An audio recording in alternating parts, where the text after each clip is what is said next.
I wrote this spoken word piece, and I was like, yo, like, you think Frank will do this? She's like, absolutely. Literally had it the next day, and I couldn't be more grateful. It's funny, a lot of people ask me, it's like, they're like, how'd you get Idris Elba on the record? I'm like, man, it ain't Idris Elba.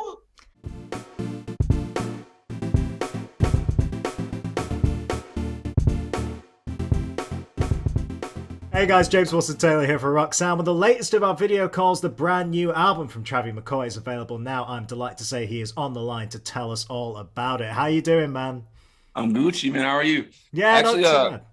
it's great that we're talking about the album because I literally just woke up from one of the best night's sleep ever. Oh, there you go. How incredibly appropriate. There, let's start right Mhm. there, man. The album is, of course, Never Slept Better. Before we get into everything about the record, now that it's actually out there in front of the people, it's got to be really nice to see what a lovely reaction it's had. You know, your fans have been waiting a minute, obviously, for some new music. It's got to be really nice to see that it's actually been received really positively. Absolutely. I mean, I tend to stay away from, like a lot of the reviews. You know what I mean, like Yeah. all that shit. But um, I really gauge the reaction by performances. You know, I've done a few shows here and there, and just like the reaction to the new material is so crazy. You know what I mean? And but I can't front. I do peep the comments on IG, and whenever I drop a single or something, you know what I mean, and the everybody's been so receptive to it, you know what I mean, and like really into it, and I'm like, shit, like maybe I should go away for another 10 years. Maybe they'll appreciate me more, you know what I'm saying? Don't you dare. Don't you dare. Never We got know. you back now. Don't you dare be doing that. That's something actually I've been asking a lot of artists recently when it comes to live show thing is that, obviously the world stopped for a minute there. And a lot of bands have been saying, even the ones that have been touring all the time relentlessly, it took them a minute to kind of get back into it when they had that time away. How's that experience been for you getting back to live shows and especially after these last couple of years? I mean, honestly, like I've been doing sporadic shit here and there, but I mean that should definitely put a cap on everything. You know what I'm saying? Um, and also like when you've toured for so long, you build up, you know what I mean? Like you build up touring muscles, and you get into this kind of like autopilot thing. And the last couple shows I've done, and they've been short, just like short and sweet, but I'm like, damn, bro, I need to get back into action because 25 minutes feel like 2 hours now. You know what I'm saying? That's all it takes is 3 years to get off your shit. You know what I'm saying? Like all it takes. Yeah, it's like a full workout now, getting back on the stage, Absolutely. man. Gotta get in Plus, there. plus, you know what I'm saying? I just hit 40 and shit, but like I'm taking it like a G. Ain't nobody stopping me. I'm doing this shit. I'm be doing this shit till I'm 85, maybe Good 90. attitude to have right there. Respect that one. Well, let's get into this record, man. So tell me a little bit about when this kind of project started live, because I hear that initially you were kind of thinking this would be for Gym Class Heroes, right? And then it kind of evolved into Yeah, a I bigger mean, solo project. well, we weren't thinking it was definitely it started off as a Gym Class Heroes album. It was I mean, and I guess in retrospect, things were beginning to get a little shaky, like internally, but not necessarily internally, but like we were starting to doubt, that the faith that our label had in us, our management had in us, and so we just wanted to get as far away from the machine as possible. So we went to Nashville to work with my man Jared, and it was like, whoa, like we don't have to worry about people coming in and saying you can't say this or you can't. It was like this freedom that I had never felt, but they also, I mean, with that comes, like budgets start getting smaller, like calls stop getting returned, you know what I mean? Text messages come way late and they're very short. And it's just the age old story, you know what I mean? And I never expected it to happen to us, but um, and it eventually, so we went down to Nashville and started making demos. And about, I think after our second trip there, things had gotten, I guess, like I don't want to say I guess, but things had gotten so internally kind of fucked up that we just decided to like lay Gym Class to rest. And I had to bite that one on the head and go home with it, and it fucked me up for a while, you know. And I went through a really heavy bout of depression, you know what I mean, where I couldn't get out of bed, or I'm just be on the couch drooling with a fucking remote control, you know. I'm like, and I got to give it to my man Jared Christine, who executive produced the album with me, and he was like, bro, you gotta get the fuck back down here, and we gotta get back in the zone and finish what we started. And I'm like, you goddamn right, you know what I mean? So I got my ass on the plane and took my ass back down there, and we wrote it all the way out, all the way to Valhalla, you know what I'm saying? And I gotta say the end product is something I've never been more proud of, you know what I'm saying? Yeah, no, you should be proud of it, man. It's a really, really interesting record. And I guess the question as well is like, when you kind of decided, okay, I'm going to move forward with this myself, this is going to be my next solo record. What changed and what developed from there? Did you kind of stick on the same path that you were intending to have for the band anyway, Oh or no, did you oh think, no. okay, so it is a completely I different think direction? I think during that time, you know, when I had that looming cloud over me, I was just like, you know, I started looking internally like, all right, what makes me happy and what makes me sad, like, and also being detached, and not in a bad way, but being detached from gym class heroes gave me another freedom. You know what I mean? Like, it wasn't a democracy anymore. You know, it was like a higher, like a dictatorship, I would say, but in a good way. You know what I mean? Like, I got to say what I wanted to without worrying about what 3 or 4 other people have to say about what I have to say, if that makes any sense to you. You know what I mean? And so I started looking internally, like what was bringing me down, or what was making me happy, and all that shit ended up on the album. You know what I mean? Everything, all those feelings, all those emotions, all those sounds. You know what I'm saying? Like, there's a lot of sounds that made me happy that I made sure Jared tapped into when I went back. And yeah, man, like, again, I couldn't be prouder, man. Yeah, absolutely. And it's like you mentioned up the top there. We made a reference to that title, "Never Slept Better," and I always like asking people about album titles because I do find it interesting why someone picks a phrase to sum up a collection. Mm. But with this, it's almost kind of obvious because we can see even having this conversation, man. It feels like you're in a really, really good place at the minute, and Oh, that's really, really absolutely. positive to see. And clearly, that's what's seeping through the work as well, right? Word up, word up. I mean, the title actually comes from it's whenever I have to explain this title, I try to like keep it as short as possible. But the title actually comes from a short story called "The Most Dangerous Game." If you get a chance, read it. It's a really short read, but it's basically about um, this dude who's a war criminal, and he takes over this island, and basically he starts shipwrecking ships and hunting people. You know, he gives them 4 days, and then him and his 4 dogs he has this big goony dude that goes after the people, and he usually catches them, and then he meets his match at the end of the book, and he tells the guy, "I'm giving you 4 days. I'm coming after your ass, and if you live past these 4 days, you can sleep in my bed." You know what I mean? He has this like crazy cottage with this, you know what I mean, like this whatever. And so the dude ends up living and killing the bad guy, and the book ends with I think I don't quote me here, but I think he says something to the effect of I've never had a better night's sleep in my life. You know what I mean? And when I reread that, I was like, holy shit! Like, after all this shit I've gone through with, disassociating myself with the label, and like hiring new management, and gym class heroes kind of dissipating, like Spider-Man and Endgame and shit, like you know what I mean? It was like so much coming at me. I was like, damn, you know what I mean? Like, I beat that dude, you know what I'm saying? Like, I beat the game, you know what I'm saying? And now I'm laid back kicking it, you know what I'm saying? For real, for real. No, it's good, man. It feels like a real fresh start and a fresh moment. And you allude to it there as well with the label stuff and everything. It's really nice to see you on Hopeless, man. That feels like a really, really nice Oh, bro. fit. Yeah, yeah, yeah. It feels like that's a kind of natural progression for you.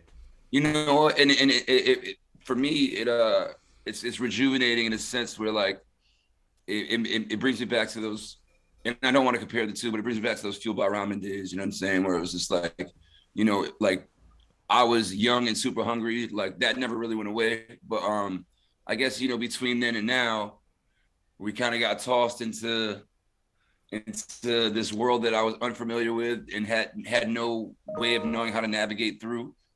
But being back around people who truly believe in not only the project but me as an artist, you know what I'm saying, and are fully back, you know, fully backing what I'm doing. And beyond that, have a lot to lose. So like they're really busting their ass, you know what I'm saying? Like, so that just feels good to have you know, a team that you really trust and believe in, you know what I'm saying? Like it's a good feeling. It's a really Yeah. good feeling. So shout out to Hopeless, you know what I mean? Yeah, Gang shit. absolutely, man. Member of that hopeless family. It's cool to see. Obviously, it's been a minute since the last solo record, and Mm-hmm. something that I'm kind of curious about there is, we can see how much changes over time, in both in the world with yourself, all this kind of stuff. But I always like to know what's kind of stayed the same. Is there anything from making that first solo record, making Lazarus, that work in progress process kind of stuck with you? Anything you can point to making that record where you thought, actually, yeah, that's something interesting I'm going to carry forward? Honestly, not really. Okay. No, that's Not interesting. really. Yeah, yeah, yeah. Just complete Um, change then. absolutely. I feel like when I met, I think meeting Jared and our, I think the way we work together, we have this kind of unspoken like if he plays the chord, I'll just look at him like, and he'll be like, all right, you know what I mean? Like it's this really unspoken thing that we have, and it changed my writing process. It changed you know, and we actually have like this formula, and I don't want to give it away, but I'll give you some tidbits. So the way we would start a session, or we started every session, is like the night before I'd fall asleep to music, you know what I mean? And I'd wake up, and before I went to his studio, I'd listen to some jams and like, hey, check out this song I listened to this morning. And then like, wait a minute, you know, like we had that unspoken shit. It's like, maybe we can go this, maybe we can go here with it, you know what I'm saying? And that was something I was new to, you know what I'm saying? And but it's proven tried and true, you know what I'm saying? And that's the way we've been working since, you know what I'm saying? Like we set the day off with on a good note with a dope song, and then we create a bunch of dope songs, you know. Nice. What kind of stuff were you listening to, and what kind of stuff was feeding and Oh man, it inspiring runs that? the gamut. We were listening to Wham. We were listening to uh Pastor T.L. Barrett. We were listening to shit. You name it. We were listening to. We were listening to shit. Simon and Garfunkel, Hall and Notes.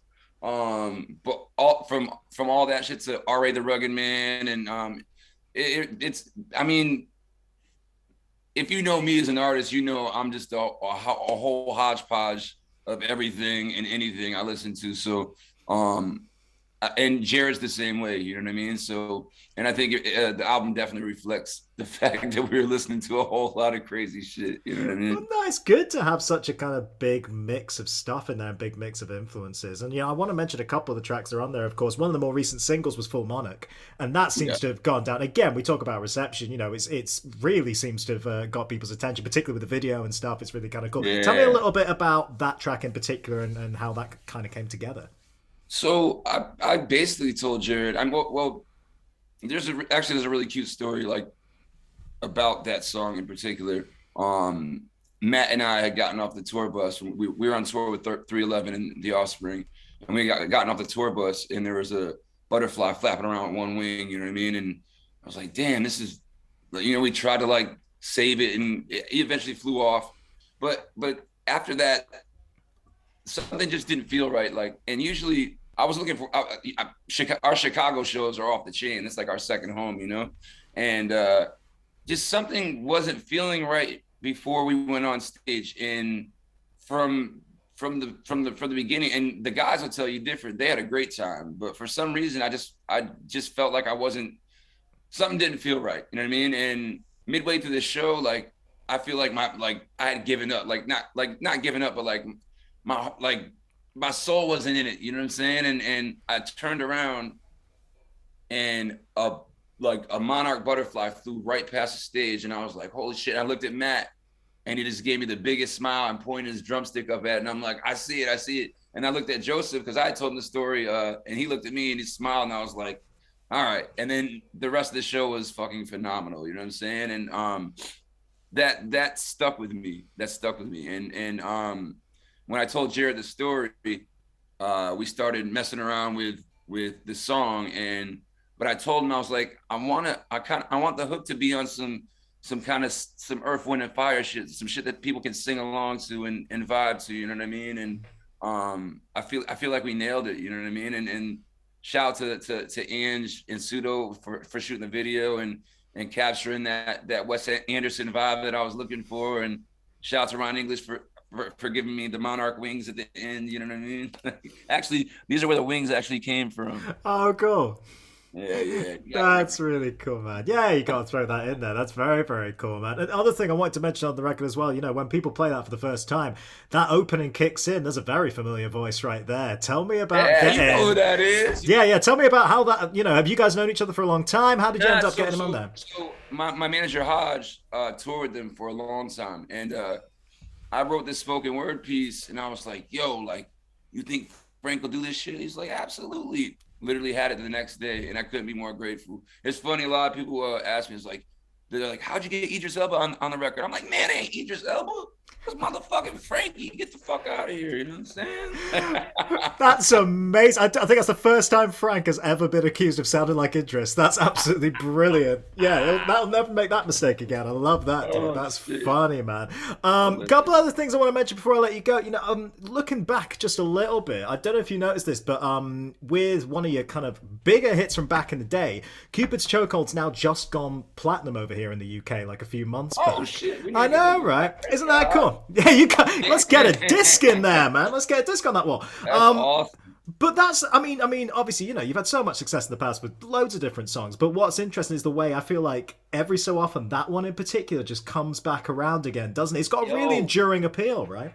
with the TikTok shit, you know what I mean? And I think it just goes to show how timeless the song is. You know what I'm saying? And the crazy part is that we wrote the shit in like 20 minutes. You know what I'm saying? I'm gonna be honest, we wrote the song in 20 minutes, and it keeps on creeping its way back. You know what I'm saying? And I feel like at the end of the day, I guess to kind of sum it up, you can't keep a good guy down. You know what I mean? Yeah, that's it. It sometimes happens, doesn't it? Like the best things come in those little quick bursts of creativity like that. Word Man. up, word up. Yeah, very, very cool. Tell me a little bit about what you remember of writing it, though, because also, of course, another great collaboration there with Patrick Stump. Obviously, we've covered Fall Out Boy for years here on Rock Sound and everything. What was that Yeah, kind yeah. of that kind of collaboration like for you? So I mean, we had us and Fall Out Boy were like, you know what I mean, like Sure. forever, and we had just like I had always wanted to venture into sampling, you know what I mean, with the live band and like incorporating samples into into the mix. So we sampled Supertramp's Breakfast in America, and we went through hell trying to get it cleared, and then we're like, fuck it, let's just get Patrick to re-sing it, you know what I mean, and make things a lot easier. And not only that, it'll sound way cooler, you know what I'm saying? And that's what we did, and Patrick destroyed it, you know what I'm saying? He crushed it, and also helped us get out of a lot of legal fees. You know what I'm saying? Like, for real, for real. That's a double win. That's an absolute double win. That's right a there. whole dubster, for sure. Absolutely. I've got to ask you what's next, man, because it seems like once again you're in a really good place. Clearly, the way you've been writing this record works so well for you, and that collaboration, that writing partnership, and everything's been really, really great. So tell me a little bit about what you are thinking next. Please tell me we're not going to have to wait another decade for another record. Nah, never that. Never that. I mean, like I think a lot of people think that, since I was gone for so long, I was just kind of just, sitting around my thumb in my ass and not, but I was busting my ass writing and working, producing, writing for other people. And there's so much shit left over from that didn't make this album that there's definitely another album that'll be coming very, very soon. But right now, the plan is just to ride this one out and make sure that everybody has it, you know what I mean, in their iTunes folder or on their Spotify, before I even start thinking about sequencing the next record. But I mean, I would honestly say we're about a good third or halfway into another record already. You know what I'm saying? So Man, that's really I'll time exciting it to to hear. then. Yeah, that's really, really exciting to hear, man. And I'm glad to hear you keeping working there. And obviously, we want to see it live too. So I'm hoping Oh, for sure, at for sure. some point over here in the UK, man, we've got to get you Oh, over here. without a doubt, I'm coming across the pond, man. I gotta I gotta remind you guys. I gotta remind you guys. It's been too long. You know what I'm saying? You gotta let us know. You gotta let us know over here once again, man. Travie, like I say, congrats on this record, man. It's really exciting to see what you've been doing, and I'm glad you're back and in a good place and able to work this way. It's really really positive to see, man. And yeah, like I say, we look forward to seeing you over here. And in the meantime, just take care of yourself till then. All right. Thank you so much, brother. It's been an awesome time, and you will see me soon. I pinky promise. Good stuff. I got you right there. I got you right there. All All right. right, brother. Travie McCoy, Hold it everybody. down.